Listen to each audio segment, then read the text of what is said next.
할렐루야. 타교에 와서 이 말씀 전하는 것 같아요. 예.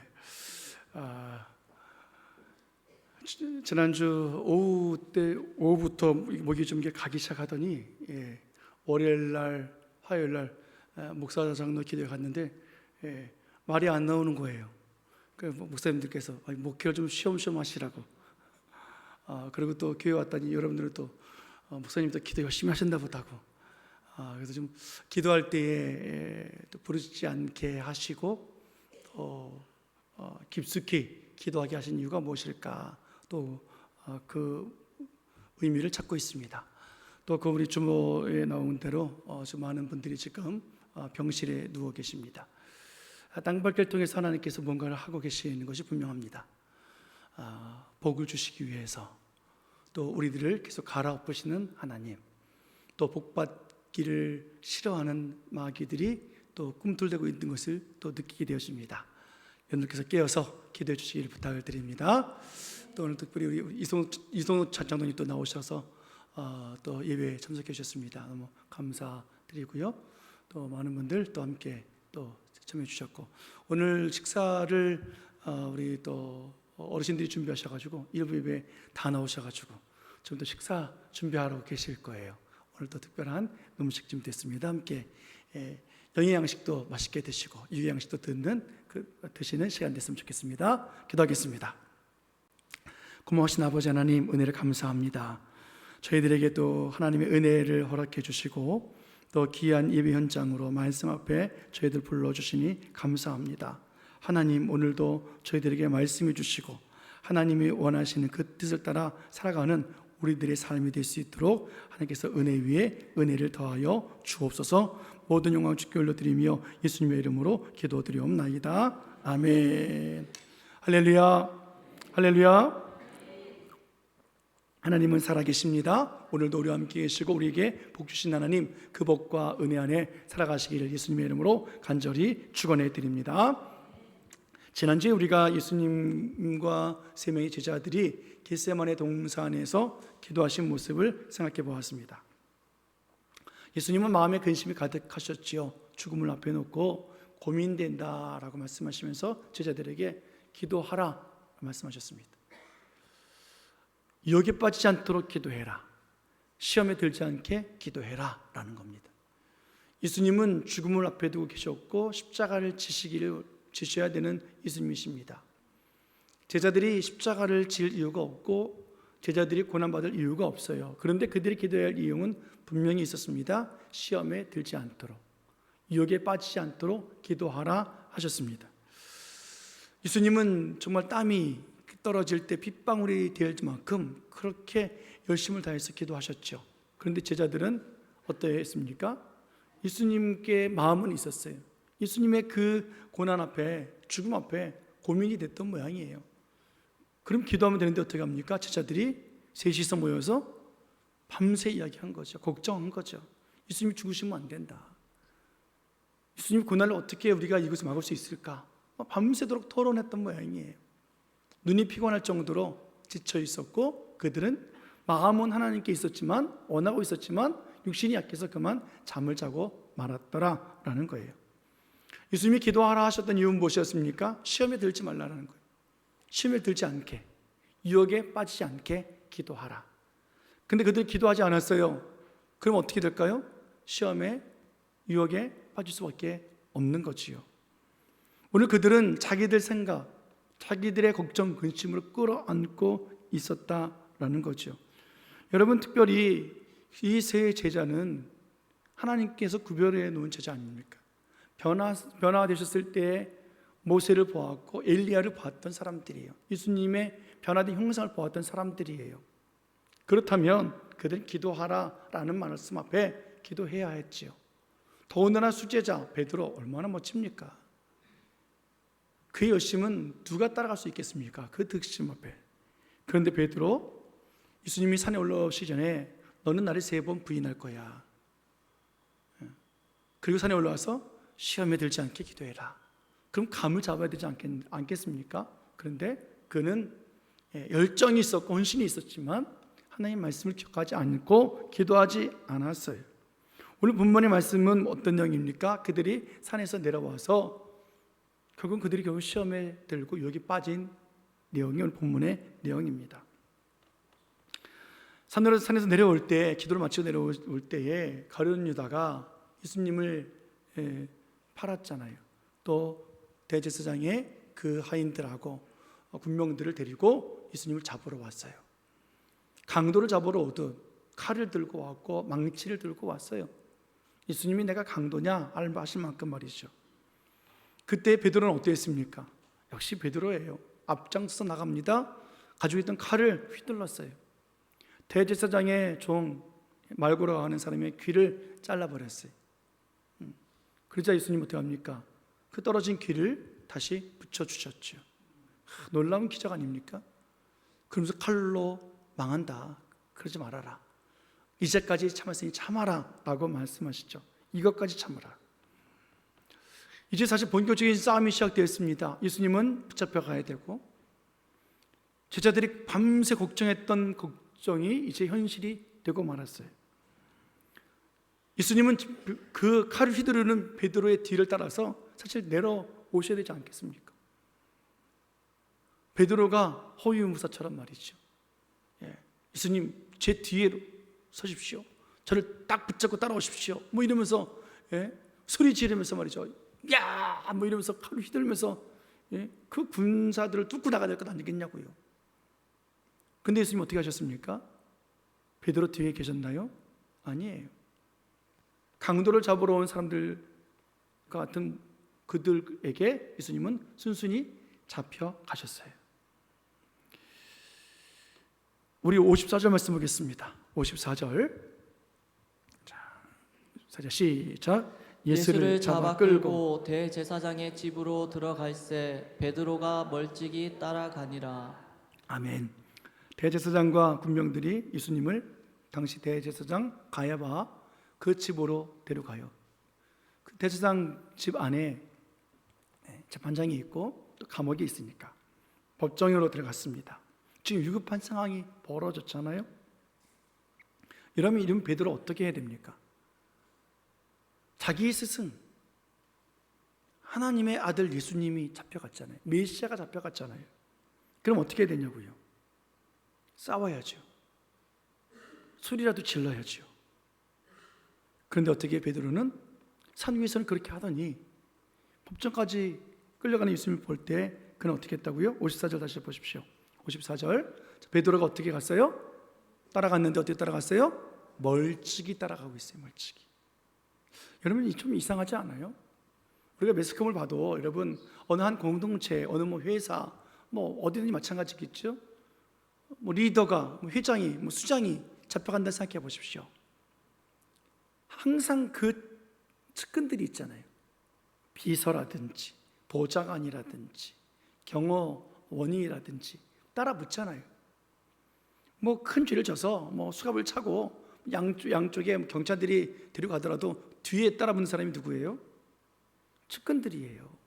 변호사가 됐든 아니면 뭐 경호원이 됐든 비서가 됐든 따라 붙는단 말이에요. 베드로가 제자 중에 제자잖아요. 수제자고요. 경호원 중에 경호원이에요. 칼을 휘두르며 예수님을 이겨내겠다고 했던 제자 아닙니까? 그런데 어떻게 해요? 따라갈 때 가까이 붙은 것이 아니라 어떻게 따라갔다고요? 멀찍이 따라가고 있다는 거예요. 이상해요. 결국은 무슨 말이겠습니까? 언제든지 예수님을 향해서 따라가고 있지만 자기 몸을 던지겠다는 말이에요? 아니면 도망가겠다는 거예요? 도망가겠다는 거잖아요. 누군가 예수님을 이렇게 떼떼떼려 부를 때 어떻게 가까이 있어야 그 사람의 손을 잡든지 예수님을 보호할 것 아니겠냐고요. 계란을 던질 때 어떻게 옆에 있어야 우산이라도 펼칠 것 아니겠냐고요. 멀찍이 따라가는데 어떻게 예수님을 보호할 수 있겠습니까? 여러분 우리는 어떻습니까? 예수님을 정말 잘 따라가고 계십니까? 가까이 따라가고 계십니까? 예수님이 내 손을 잡고 계시는데 여러분 손 꼭 붙잡고 계십니까? 아니면 손 뿌리치고 멀찍이 따라가고 있습니까? 오늘 예수님의 손을 놓지 않고 예수님과 같은 그 보조로 그 간격을 두고 따라가야 되는 것이 우리들 아니겠습니까? 그런데 베드로는 그렇게 하고 있지 않았어요. 베드로는 따라가고 있었지만 언제든지 틈만 나면 자기가 가고 싶은 데로 가겠다는 거잖아요. 우리들도 예수님을 따라가고 있지만 틈만 나면,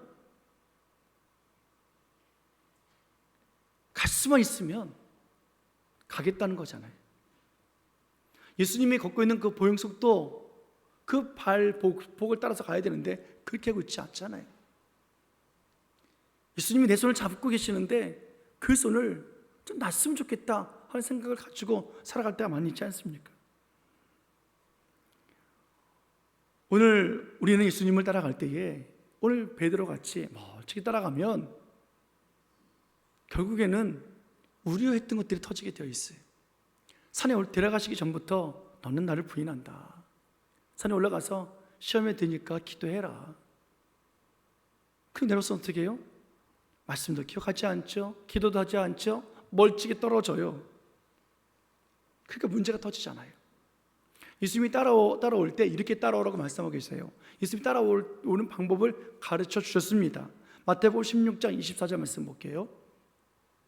마태복음 16장 24절. 자, 시작. 이에 예수께서 제자들에게 이르시되 누구든지 나를 따라오려거든 자기를 부인하고 자기 십자가를 지고 나를 따를 것이니라. 누구든지 나를 따라오려거든 어떻게 하래요? 자기를 부인하고 자기 십자가를 지고 따라오래요. 이게 예수님의 방법이셨어요. 자기를 내려놓으라는 거예요. 자기를 내려놓으면 어떻게 되어져요? 예수님을 붙잡게 되어 있지요. 자기를 부인하는 순간 하나님을 인정하는 삶을 살아가게 되어지죠. 예수님의 십자가가 아니라 내 십자가를 짊어지고 가야 하는 거예요. 내 안에 내가 주인이 아니라 내 안에 그리스도가 주인 되어지는 것이 자기를 부인하는 삶이에요. 요한복음 1장 12절 말씀, 영접하는 자 곧 그 이름을 믿는 자들에게는 하나님의 자녀가 되는 권세를 주십니다. 영접하는 자, 내 마음의 주인으로 모시는 자라는 뜻이잖아요. 이런 사람이 믿음의 사람이에요. 이런 사람이 주님을 따라갈 수 있는 사람이에요. 이 방법을 가지고 따라가야 돼요. 그래야 예수님께서 하나님 자녀가 되는 권세를 가지고 믿음으로 따라올 수 있게 하시는 거예요. 오늘 베드로 어떻습니까? 예수님과 3년 동안 동행했어요. 근데 지금 어떻게 하고 있냐고요? 그 마음에 예수님이 계세요? 계시면 멀찍이 따라가지 않죠. 바짝 따라가지요. 예수님의 하나님 자녀의 권세가 있습니까? 예수 그리스도의 이름의 권세가 있었던 사람이 베드로예요. 전도하러 가서 예수 그리스도의 이름을 말할 때마다 병이 고쳐지고 귀신이 쫓겨나가고 그런 일들이 있었던 경험이 있는 사람이에요. 근데 그 마음에, 그 입에 예수님의 이름조차도 없어요. 아직도 내 안에 주인이 베드로 자신이에요. 우리는 어떻습니까? 정말 내 안에 그리스도가 계십니까? 내 안에 주인이 예수님 맞습니까? 나를 부인하고 예수님을 지금 따라가고 있습니까? 그렇지 않으면 오늘 본문의 말씀같이 멀찍이 따라가는 베드로와 같은 모습일 거예요. 그러던 중에 시험 들고 그러다가 유혹에 빠지고 멀찍이 따라가고 있는 이것은 제자의 모습 아니에요. 베드로의 모습 아니에요. 여러분, 우리가 어떤 사람입니까? 하나님이 주신 직분이 있잖아요. 예수 그리스도를 나의 구주로 영접한 사람들이잖아요. 세례받은 사람들이잖아요. 여러분, 목사님, 장로님, 권사님으로 축복 받았습니다. 얼마나 귀합니까? 옆 사람과 함께 축복해 볼까요? 참 멋지십니다. 이렇게 손 떼면서 참 멋지십니다. 자, 시작. 예, 그렇죠? 멋진 분들이잖아요. 한 번 더 할까요? 대단합니다. 시작. 아, 대단하신 분들이에요. 근데 더 좋은, 더 대단한 이름이 있어요. 명칭이 있어요. 그것은 바로 그리스도인이라는 거예요. 내 안에 그리스도가 계십니다 라고 하는 그리스도인, 내가 예수님을 향해 살아갑니다 하는 그리스도인, 예수님과 함께 있습니다 하는 그 뜻에, 성령의 기름 부음이 있습니다 하는 그 뜻에 그리스도인, 얼마나 멋있냐고. 한번 축복해 볼까요? 당신은 그리스도인입니다. 옆 사람을 향해서 시작. 당신은 그리스도인입니다. 예, 그리스도인이에요. 한 번 더요. 당신 안에 그리스도가 계십니다. 시작. 당신 안에 그리스도가 계십니다. 예, 우리들 마음속에 예수님이 계신 거예요. 자기를 부인하는 자들이에요. 예수님과 함께 십자가를 지고, 예수님과 함께 십자가에 죽고, 예수님과 함께 십자가에 살아나서 오늘도 나를 부인하고 내 삶의 주인이 그리스도이십니다. 날마다 부인하고 내가 짊어가야 짊어져야 되는 그 십자가, 때로는 고난의 십자가이기도 하고 영광의 십자가이고 감사의 십자가이고 사랑의 십자가이고, 그런 십자가를 짊어지고 예수님을 따라가는 거예요. 이게 누구든지 나를 따라오려거든 방법이잖아요. 근데 베드로는 어떻게 해요? 따라가는데 예수님 중심에 모시지 않아요. 예수님과 함께 죽으러 가지 않아요. 멀찍이 따라가요. 예수님은 죽음의 현장에 있는데 자기는 어떻게든 살 궁리를 가지고 살아가요. 살아야 될 이유는 여러 가지겠죠. 예수님 죽으시면 장례도 치러야 되겠고 뭐 이것저것 해야 되겠죠. 근데 여러분, 예수님 죽으신 뒤에 베드로가 그러면 예수님 시체를 좀 모셔갔나요? 그것도 아니잖아요. 결국은 아무것도 한 것이 없단 말이에요. 오늘 예수님께서 말씀하신 나를 따라오라 하는 그 방법대로 베드로는 살지 않고 있어요. 예수님과 동행하는 삶 살고 있지 않아요. 여러분, 목숨을 두려워하지 않는 사람이 어디 있습니까? 다 두렵지. 예수님도 그 죽음을 두려워하실 수밖에 없는 인간의 모습이잖아요. 오늘 베드로 어떠합니까? 예수를 영접했다면서요. 베드로는 어떻게 신앙 고백했습니까? 주는 그리스도시요 살아계신 하나님의 아들이십니다. 그 마음에 예수님이 나의 구원자라면서요, 하나님의 아들이라면서요. 그래서 그 고백 위에 교회를 세우겠다고 말씀하시고 이름을 바꿔주면서 시몬이 아니라 넌 베드로다, 반석이다. 반석 대신 예수 그리스도의 그 이름을 주셨잖아요. 그럼 어떡합니까? 믿음의 사람이고 예수님 영접한 사람이고 예수님의 종이고 예수님의 제자잖아요. 그럼 어떻게 해요? 따라가야죠. 근데 자기를 부인하지 않고 따라가지 않는 거예요. 이런 약한 자, 이런 어리석은 자, 미련한 자, 믿음 없는 자 예수님이 모르셨겠냐고요? 알아요. 그래서 산에 올라가기 전부터 예수님은 그에게 이렇게 말씀하셨잖아요. 시몬아 시몬아, 31절에 보라 사탄이 너희를 밀가 버르듯 하려고 요구했다. 사탄이 끊임없이 너의 약함을 알기 때문에 내게 요청했어. 기도해 왔어. 너를 달라고. 근데 예수님이 뭐라고 말씀하셨어요? 내가 너희의 믿음이 떨어지지 않기 위해서 기도했다. 우리 주님 그 말씀하셨다니까요. 자기를 부인하지 않는 베드로입니다. 자기 목숨을 위해서 도망갈 계획을 세우고 환경을 만들어 놓고 멀찍이 따라가는 거예요. 기회만 나면 도망갈 준비를 하고 있어요. 주님도 아시지만 사탄도 알고 있어요. 그러니까 밀가부를 까불면서 그를 어떻게 유혹해보고 하나님의 사람으로 만들어가지 않으려고 마귀는 애쓰고 있지 않습니까? 대제사장 집에서 예수님이 매를 맞고 있을 때 그때 베드로가 멀찍이 따라왔지만 그래도 예수님은 끊임없이 베드로밖에 생각하지 않으세요. 매를 맞으면서도 고난당하시면서도 예수님이 베드로와 제자들을 위해서 기도했다라고 말씀하셨을 때 여러분 베드로가 어떻게 반응해야 됩니까? 야, 마귀가 너를 요청했어. 내가 너의 믿음이 떨어지지 않도록 기도했어. 여러분 그러면 어떻게 대답을 해야 됩니까? 주님 그럼 제가 어떻게 믿음으로 살아야 합니까? 뭐 이런 대답이 나야 될 거 아니겠냐고요. 그 문제에 대해서 대화를 해야 되잖아요. 근데 베드로는요 또 자기 얘기를 해요. 33절 말씀 보겠습니다. 33절. 자 시작. 그가 말하되 주여 내가 주와 함께 욱해도 죽는 데에도 가기를 각오하였나이다. 마귀가 너를 시험할 거야. 내가 믿음 떨어지지 않게 기도했어. 그때 뭐라 그래요? 그 얘기에 초점을 놓쳐버리고 어떻게 해요? 주여, 내가 감옥에도 같이 가고요, 죽는데도 갈 거니까 걱정하지 마십시오. 아니 좀 예수님은 베드로를 걱정하고 있는데 베드로는 어떻게 해요? 걱정하지 말래요. 자기는 뭐 다 할 수 있대요.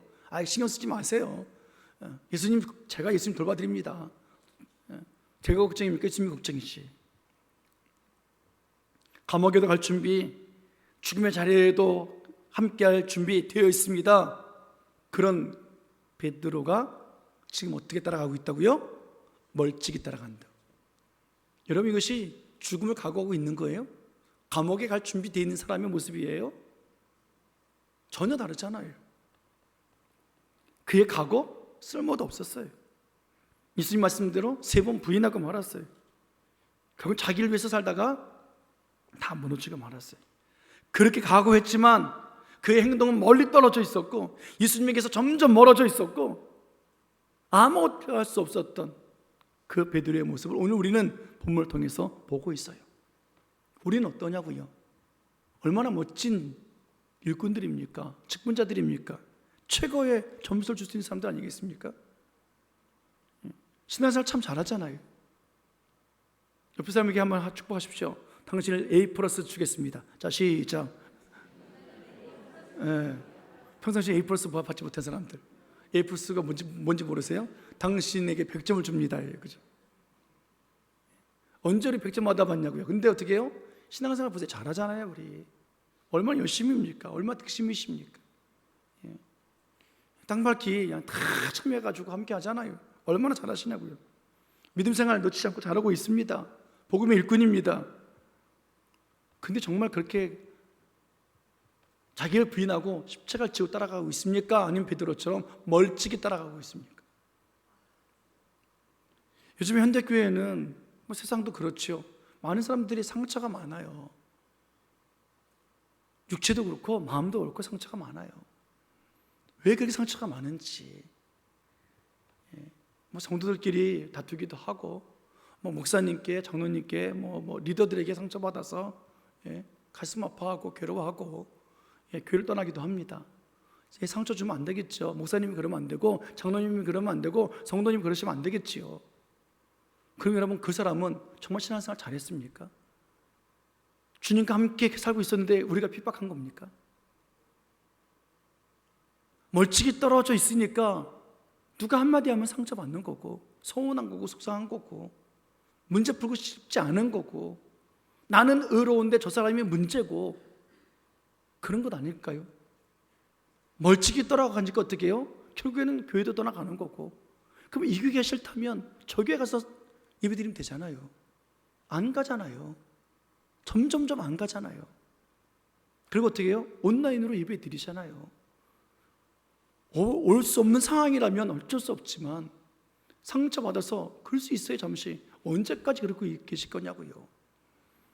사랑하는 여러분, 오늘 우리가 받는 많은 문제들, 예수님과 내가 가까이 가고 있음에도 당하고 있는 건지, 아니면 베드로처럼 멀찍이 있다가 그 안에 그리스도가 없고, 그 안에 하나님의 사랑이 없고, 그 안에 내가 주인이 되어져서 여전히 하나님의 말씀을 기억하며 살지 못하고 있다면 베드로처럼 우리는 시험에 들고 유혹에 빠질 수밖에 없다는 사실이에요.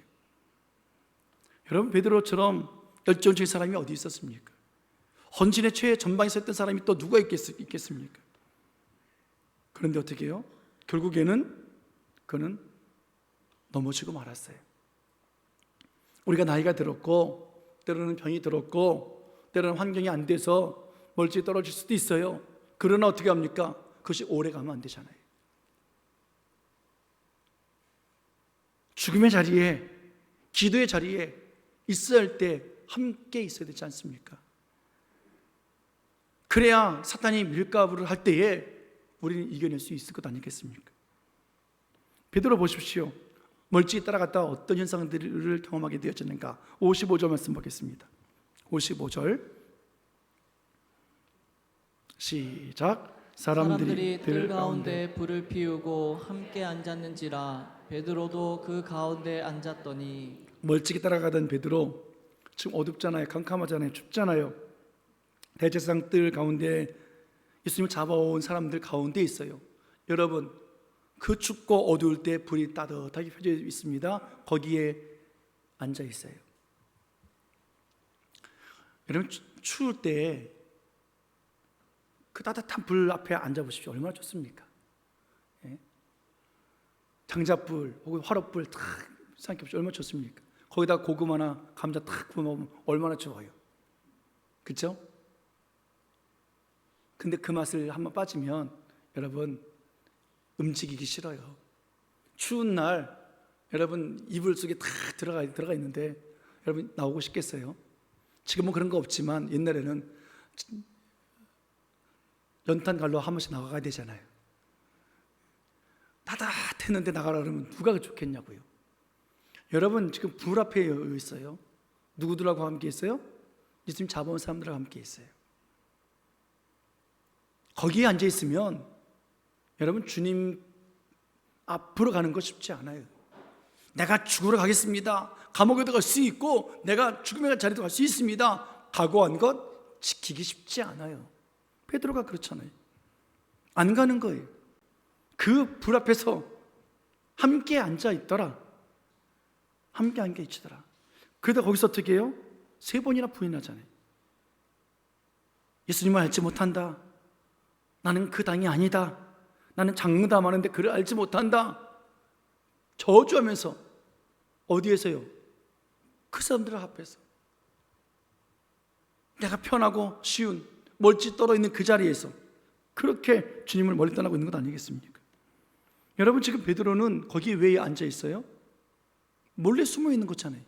내가 숨어 있다가 위급한 상황이 있을 때 예수님을 딱 구출해 나가야지 뭐 그러고 앉아 있는 거냐고요? 기회를 엿보는 사람입니까? 아니에요. 아니라고요. 자신을 드러내지 않으려고 숨어 있는 거예요. 꽁꽁 숨어라예요. 숨바꼭질 하듯이 꽁꽁 숨어 있는 거예요. 그들 가운데 베드로도 그 가운데 앉았더니, 그들 사이가 아니라 그 가운데 중앙에라는 표시예요. 그냥 중앙에 딱 숨어 있어요. 티 안 나게. 감옥에도 가고 죽가고도 되어 있던 준비 장담했던 그가 어떻게 해요? 가장 사람에게 득시 않으려고, 감옥에 안 가려고, 죽음에 안 가려고 몰래 숨어 있는 그 베드로의 모습. 자기가 각오한 것 할 수도 없었고요, 아무런 것도 드러낼 수 없었던 베드로의 모습, 얼마나 기가 막힙니까? 이 상황 속에서 예수님은 어떠하셨습니까? 61절 말씀 보십시오. 61절 시작. 주께서 돌이켜 베드로를 보시니 베드로가 주의 말씀 곧 오늘 닭 울기 전에 내가 3번 나를 부인하리라 하심이 생각나서. 예수님은 매를 맞고 재판을 받으시면서도 관심 어디 있어요? 베드로에게 있는 거예요. 주께서 고개를 돌리셔서 베드로를 보셨더라. 세상 맛에 빠져 있고 몰래 숨어 있고 배반하고 자기 마음이 예수님 못이 아니하고 자기를 부인하지 않냐고 자기 중심으로 살고 있는 그 베드로를 보시면서, 베드로야 나 좀 살려다오, 나를 좀 구해다오, 사람 좀 불러와라, 그러신 것이 아니라 자기를 부인해야지, 십자가를 져야지, 그것이 나를 따라오는 방법인지 너 알잖아, 내가 사랑 안에 있어야지, 이 시험과 유혹에서 너는 살아나야지, 주님 걱정스럽게 그를 또 바라보고 계시지 않습니까? 숨고 또 숨고 있는, 여러분 그 신앙 고백 위에 교회를 세웠던 베드로, 근데 자신이 이제 다 숨고 숨었어요. 왜요? 멀찍이 따라가다가 예수님과 눈이 마주쳤을 때 비로소 깨닫는 거예요. 내가 왜 이렇게 됐지? 내가 왜 이 모양이지? 내가 지금 어디 앉아있지? 내가 왜 숨어있지? 내가 왜 세상의 빛으로 드러나지 못하지? 닭이 울잖아요. 비로소 깨닫고 밖으로 뛰쳐나가서 통곡하니라. 통곡하다는 뜻을 찾아보면 지옥과 같았더라는 뜻이에요. 내가 이게 지옥이구나, 지옥. 예수님을 따라가고 있지만 이게 신앙생활이 아니라 죽음의 인생, 지옥생활하고 있었구나. 베드로는 깨닫고 있는 거예요. 멀찍이 따라가다가 아주 멀리 가게 됐고요. 아주 멀리 가다가 어떻게 해요? 배반까지 하게 되어지고요. 배반까지 하다가 어떻게 해요? 지옥의 한 자리까지 가고 있었던 자신의 모습을 보고 있는 것 아니겠습니까? 왜 그래요? 내 마음에 예수님이 주인이 아니라 내가 주인 되었으니까. 왜 그래요? 기도하지 않고 졸고 있었으니까. 왜요? 말씀을 기억하지 않고 있고 불순종하고 있었으니까. 사랑하는 여러분, 예수님의 그 깨우시는 소리를 듣기를 예수님을 축원합니다. 예수님과 함께 동행할 때 거리를 좁혀가시기를 예수님 이름으로 축원합니다. 우리가 실수도 하고 넘어지기도 하잖아요. 그러나 예수님은 우리들의 믿음이 떨어지지 않도록 기도하셨대잖아요. 이 말씀 믿기를 축원합니다. 지난주도 하신 말씀 아닙니까? 우리를 위해서 십자가를 지신 예수님, 너희들의 믿음이 떨어지지 않도록 내가 기도했다. 마귀가 너희들을 또 밀가루로 하려고 요구했지만 내가 허락하지 않았다. 허락하지 않은 그 기도에 응답 가지고 살아가야지. 왜 멀찍이 가냐고요. 왜 주님께로 바짝 다가서지 않냐고요. 사랑하는 여러분, 오늘 우리는 예수님과 우리 어떤 거리를 두고 있습니까? 정말 내 자신을 부인하면서 내 십자가를 짊어지고 따라가고 있습니까? 가까이에서 그 옆에서 예수님의 손을 붙잡고 가고 있습니까? 아니면 너무 멀어서 예수님의 손을 잡을 수 없을 만큼, 아니 예수님이 어딘지도 모를 만큼 그렇게 멀리 떨어지는 것은 아닙니까? 오늘 우리들의 삶이 주님과 늘 동행하는 삶이 되어지길 원합니다. 주님과 함께 옆에 그렇게 모시고 살아가는 우리들의 모습 말입니다. 주님이 내 어깨를 만지시면서 어깨동무하며 가는 친구와 같이, 팥장을 끼고 가는 신랑 신부와 같이 우린 그렇게 살아가야 되지 않겠습니까? 사랑하는 여러분, 오늘도 우리는 땅밟기를 합니다. 뭐 더운데 꼭 굳이 해야 되겠습니까? 그러나 오늘도 우리는 해요. 내 안에 예수 그리스도가 계신 것을 알기 때문에, 오늘 그 예수님이 나의 능력인 줄 알기 때문에, 예수 그리스도의 이름을 선포하면 악한 것들이 떠나갈 줄 알기 때문에 오늘도 우리는 외치는 거예요. 너희가 세상에서 환난을 당한다. 그러나 담대하라. 내가 세상을 이겼다. 그 승리를 알기 때문에 우리는 또 땅밟기를 해요. 사랑하는 여러분, 그 땅밟기의 거리 멀리 따라가지 않기를 축원합니다. 그 예수님이 걸어가시는 그 발보폭 따라가시길 예수님으로 축원합니다. 예. 어떤 사람은 보폭이 빨라가지고 되게 빠르잖아요. 예. 저희 장인어른이 저보다 빠르세요. 예. 걸어가면요, 제가 못 쫓아가요. 신호 바뀌었네? 그리고 막 뛰어가시면 전 막 쫓아가다가 아버님 이렇게 가요. 사랑하는 여러분, 예수님은 그렇게 빨리 가신 분 아니세요. 우리의 보폭을 맞춰주신 분이세요. 근데 우리 뭐예요? 안 가잖아요.